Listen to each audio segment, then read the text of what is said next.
Sign it tonight, or I will make sure my son never speaks to you again. My mother-in-law didn't raise her voice. She didn't need to. The entire dining room went so quiet I could hear the candles flicker. 40 guests, crystal glasses catching the glow of a chandelier worth more than my first apartment.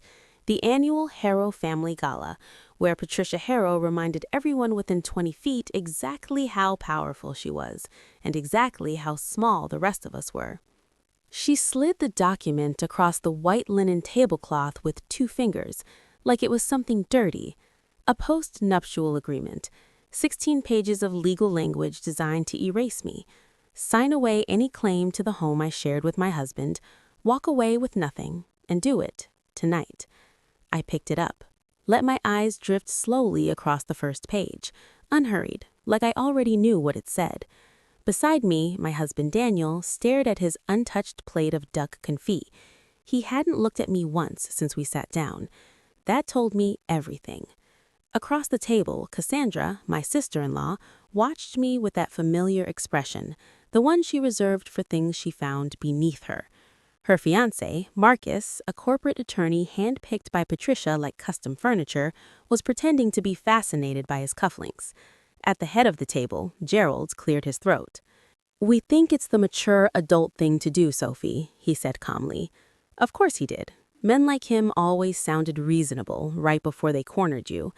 I set the document down, smoothed the edge with my thumb. "I'll need a pen," I said. Patricia exhaled, barely noticeable, but I caught it, a victory breath. She snapped her fingers, and a server appeared instantly, placing an expensive Mont Blanc pen in front of me like this was a ceremony. I turned it slowly between my fingers, felt the weight of it. Then I looked up. Before I tell you what I did next and why by 10 p.m. that same night federal investigators were sitting in the Harrow living room, let me ask you something. Have you ever sat in a room full of people who claimed to love you but spent years making you feel like a mistake, like you didn't belong in their world, and they were just waiting for the right moment to fix it? Because that night, I stopped being their mistake. I placed the pen back on the table. "No," I said. Patricia's smile didn't disappear right away. It lingered just for a fraction of a second, like a building that doesn't collapse the moment the support beam snaps, but you know it's coming. "Excuse me?" she said. I said no. I folded my hands neatly on the table. "I'm not signing this." Gerald leaned forward, voice tightening just slightly. "Sophie, I want you to understand what's at stake here. This is a family matter. We're trying to protect Daniel's future." "From what?" I asked calmly. "From you," Cassandra cut in. And just like that, silence. The kind so sharp you could almost hear fabric tear. She set her wineglass down with deliberate precision. "Let's be honest," she continued, glancing around the table, "since no one else seems willing to be." A few guests shifted in their seats. Most didn't move at all. "You were a graphic designer in a studio apartment when Daniel met you. No family money, no connections, and for the last 4 years," she tilted her head slightly, "no real career to speak of." Each word landed exactly where she wanted it to. "You contribute nothing to this marriage," she added softly, "except the appearance of one." No one stopped her. No one defended me, not even Daniel. He still hadn't looked up. "Daniel deserves better," she finished, "than someone who's just along for the ride." A few guests avoided eye contact. Others suddenly found their plates fascinating. And me? I thought about the night Daniel and I met, a charity auction. He had been warm, genuine, completely different from the family sitting in front of me now. I made the mistake of believing he was separate from them. For a while, I convinced myself I was right. Then I started watching. The way Patricia spoke to caterers at our wedding. The way Gerald handled a waiter who brought the wrong bottle. The way Cassandra treated a friend who needed help. I watched, and I remembered. Because when you know something doesn't feel right, you start collecting evidence even if you don't realize it yet. "Graphic designer," I repeated softly, looking at Cassandra. A small pause. Then I met her eyes. "That's what you think I've been doing." Marcus finally looked up, really looked at me this time.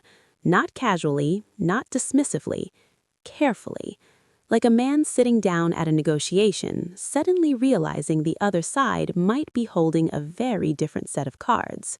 Marcus set his cufflinks down slowly. That tiny movement, it shifted the room. "What you've been doing," he said carefully, "is living in a house owned by the Harrow Family Trust, benefiting from a lifestyle that's been quietly subsidized and contributing very little in return." His tone was polished, measured, legal. "The agreement is generous, Sophie. You'd walk away with enough to—" "Marcus," I interrupted softly, "what building does Gerald's firm operate out of?" A pause. A blank. "What?" "The Harrow and Sloane Group," I continued, calm, precise. 43rd floor, Park Tower, Meridian Avenue. Gerald frowned. "What does that have to do with anything?" I didn't answer him. Instead, I reached into my clutch and placed an envelope in the center of the table. "Open it." No one moved at first. Then Gerald picked it up, already half smiling like he expected to be entertained. He pulled out the first document. His eyes moved across the page, and I watched something subtle disappear. The amusement.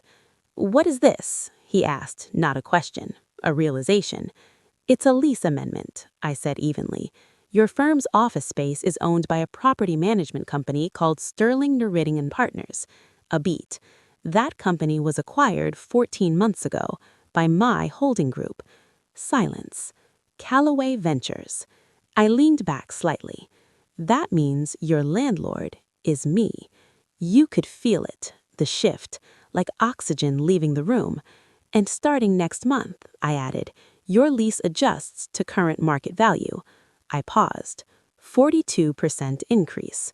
Patricia made a small sound, sharp, fragile. "That's not possible," Marcus said instantly, already reaching for his phone. "Check your email," I said. "I sent the documentation at 5 this afternoon."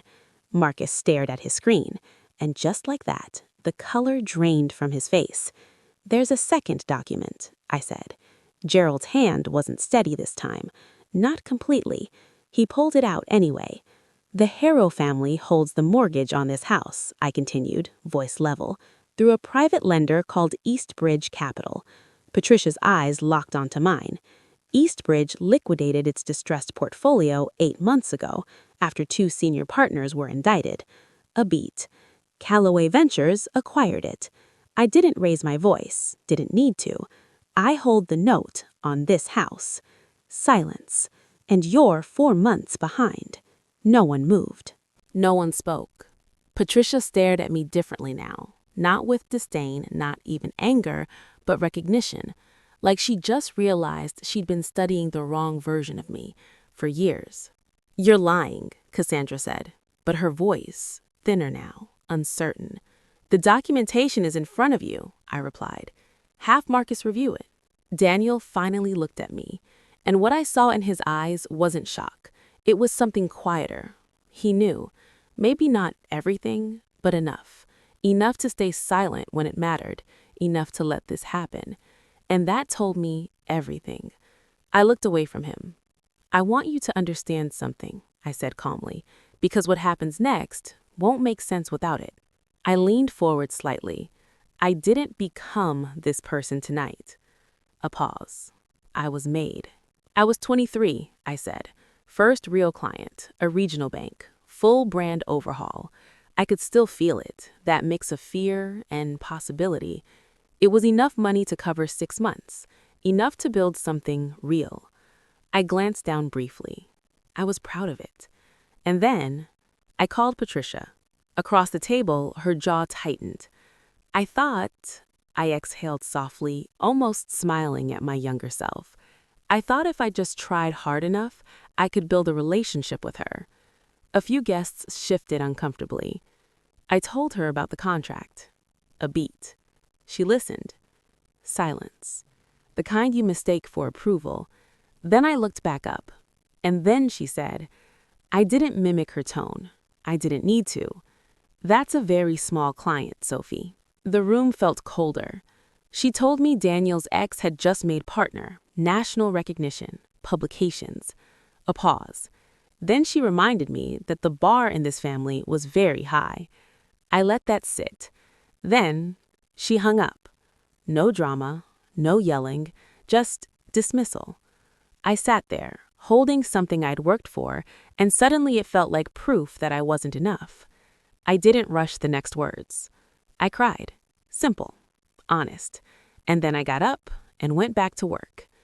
A beat. And I made a decision. My eyes moved across the table, one by one. I would never measure my worth by whether this family found me impressive. Silence.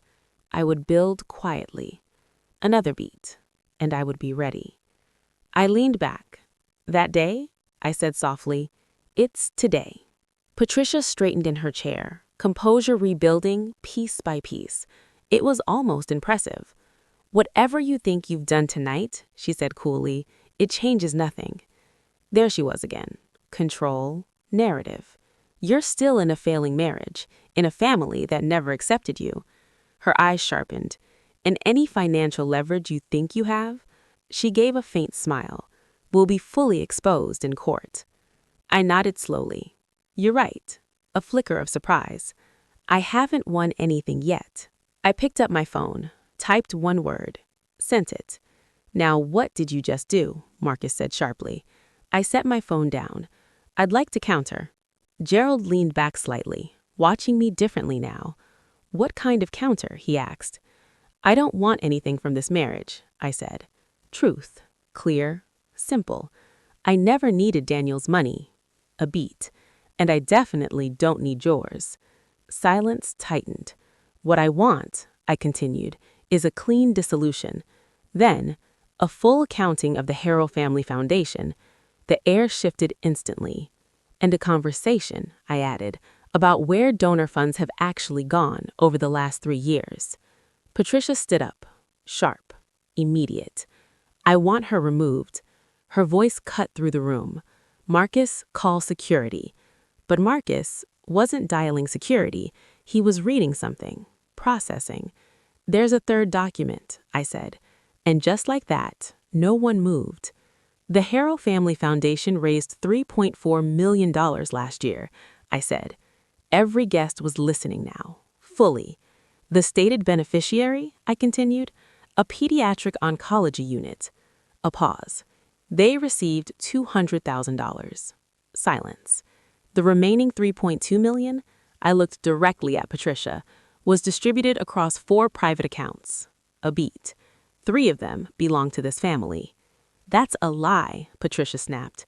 "It's a forensic accounting report," I replied calmly, "compiled 11 months ago." Cassandra stood abruptly.